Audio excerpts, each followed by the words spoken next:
Hello, welcome to or welcome back to my channel. If you're new here, thank you so much for stopping by. And as always, if you are a recurring viewer or a subscriber, thank you so much for your continued support of my channel. I really appreciate you all being here. So I just got home from work a couple minutes ago and wanted to film something, wasn't sure exactly what to film, and then I saw very belatedly that I was tagged by Gareth over at the channel Books, Songs, and Other Magic in a tag called the Finish the Book tag. This was from a couple days ago, so I do apologize, Gareth, if you're watching this, for the delay in getting around to realizing that I was tagged in this. It's a super fun tag, and as Gareth explained in his video, which I will link to down below, he wasn't able to find or he was able to find the original video, but the channel no longer exists, so it's taken down. So I'm not sure who this tag was created by. So I will do what Gareth did, and I will put links to the most recent versions of this tag and sort of do a group attribution of just sort of all of the videos on booktube of this tag that I can find. So it's a really fun tag, sort of all about our personal systems and processes when it comes to sort of the mechanics of our personal reading, which is really fun topic. It's only 8 prompts, and the final prompt is to tag people, so it's not a super long tag. So I thought I would just go ahead and dive right in. So question number 1 is, do you keep a list of the books you have read?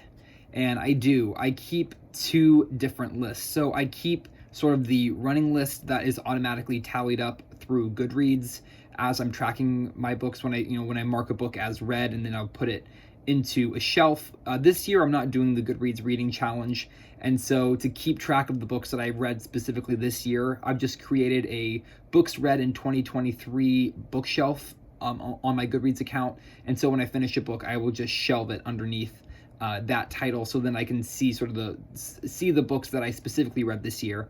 And then I also have a spreadsheet list that I put the name of the book, the author, the publication date, the publishing house, all of that sort of information, so I can go back and see all the details about everything that I read. Question number 2 is, what stats do you record? And so I'm realizing now I should have shortened my answer to question number 1 because it sort of bleeds into question number 2. So the stats that I record manually are author name, page length of the book, publication year, the publishing house. I'll also record, the genre. Typically I'm able to tell just by the title, but I'll record the genre as well. And then typically I will either link in my spreadsheet to a relevant video on my channel about that book, or to my relevant Goodreads review. So I try to record sort of the stats of what I put out about the book once I finished it. Question number 3 is, do you give star ratings? And so this is something that I used to do a lot more than I do now. I don't really do star ratings anymore, specifically on my Goodreads reviews. I tend to just leave the rating field blank, and I will go ahead and write a review, but I won't give it a star rating. And that's just because I've started to sort of not really feel like I'm able to express any of my opinions by giving stars. We only have 5 stars to use on Goodreads, and everyone has a different rating system. And I know a lot of people will post on their Goodreads bio, what their rating system is, so that you can track all their reviews and understand how they're rating things. And in my opinion, that just gets really complicated. Every time you see a star rating, having to go to that person's profile and read their rating system to understand what rating they were personally trying to give to the book.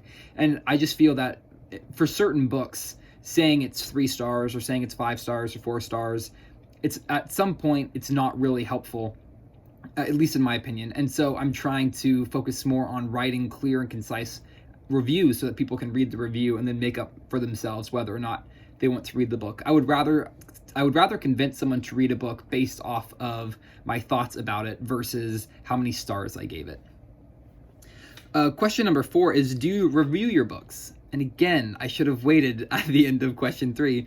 But yes, I do review my books. I try to review every book that I read on Goodreads, and I should clarify, when I say review, I mean I try to write at least a paragraph of my thoughts for every book that I read. For certain books that really are important to me and I want to have a very decent long form review for, I will do that, and I will do a full 800 word review and put it on Goodreads. But I don't do that for every book, but I do try to review at least a paragraph's worth for every book. And then basically every book that I read, I talk about here on my channel. And that's not technically a review, sometimes it is review. I do have some review videos, but most all of the books that I read, I at least mention in passing. And so if not reviewing, I am at least sort of opening dialogue about all of them, which I think it's not the same as review, but it's similar enough that I think it could pass for an answer for question 4. Question 5 is, where do you put your finished books? So my answer to this question is similar to Gareth's answer in his video. I sort of have my finished books kind of scattered in a couple of different places. The shelves behind me are, for the most part, all of the books that I have read, but there are a couple of unread books, sort of, each shelf maybe has 2 or 3 unread books. And then there's a shelf in the front of my room that is right now predominantly my unread books.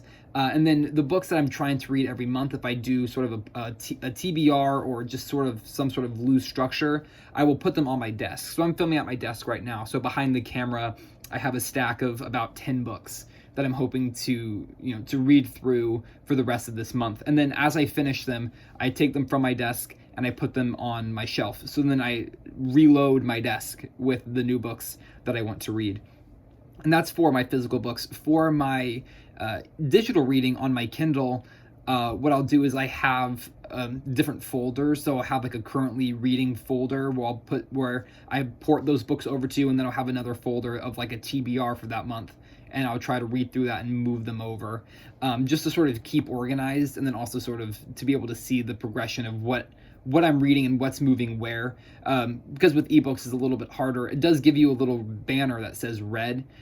So I'll know if I've read it or not, but it's a little different than having sort of the physical organization of a print and paper book. Question number 6 is, how do you pick your next book? So it depends on if I have a TBR set for that month or not. So I'm not necessarily a diehard TBR reader, but I'm also not a religious mood reader. I'm sort of somewhere right in the middle of those two, between being planned and sort of just going with the flow, reading whatever interests me at the time. So like for instance, this month I don't have an official TBR, but I'm doing enough group reads and reading events that my reading has really been sort of sculpted in a singular direction for me that then I can hold myself to. So while not a TBR, I know the books that I'm going to be reading this month, and so I have a list of them to read this month. And then same sort of similar things going into March. I don't have an official March TBR, but I have enough buddy reads set up and reading events that I'm participating in that I have my reading basically planned for me. And so then I can pull those books out and then work through those stacks. And I hope that makes sense. That's kind of confusing. Question number 7 is, do you have any rituals when you have finished a book? I don't really have any. I don't know if I have any particular ritual when finishing a book. But the main thing I do every time I finish a book is I try to immediately write my Goodreads review while it's fresh in my brain. And as soon as possible after finishing a book, I try to make some sort of video to talk about it, just while it's fresh in my mind. Because if I let it lapse too long, then I forget to do a video about it. I forget that I didn't do a video about it, and then too much time gets lost, and I typically just have to move on. That's sort of happening. I forgot to do a review video of The Heart of the Dog by Mikhail Bulgakov, and I'm still going to do it because thankfully I remembered. But there are many instances where I have said I'm going to film a video review, a dedicated video review for a book, and then 2 or 3 weeks go by and I completely forget I completely forget that I ever said I would do that, and then it gets to the point where I feel like I just need to reread the book before I'm able to talk about it again clearly, and so it typically doesn't end up happening. So I would say my main ritual when finishing a book is I try to film a video and write a review as quickly as possible after finishing it while it's fresh on my mind. So that is the last official question, and then question number 8 is, who do you tag? And so I have a decent stack of people here that I would like to tag. I'm going to tag Ann Novella Greg at Another Bibliophile Reads, MJ at Reading This Life, Michael at Michael Romeo Talks Books, Steve Donahue, even though I'm fairly certain he's already done this tag, but he always says no one tags him. And so, Steve, I'm proving you wrong. I am tagging you. Even if you've done this, you can know you've been tagged. David Wiley and Kim at Middle of the Book March.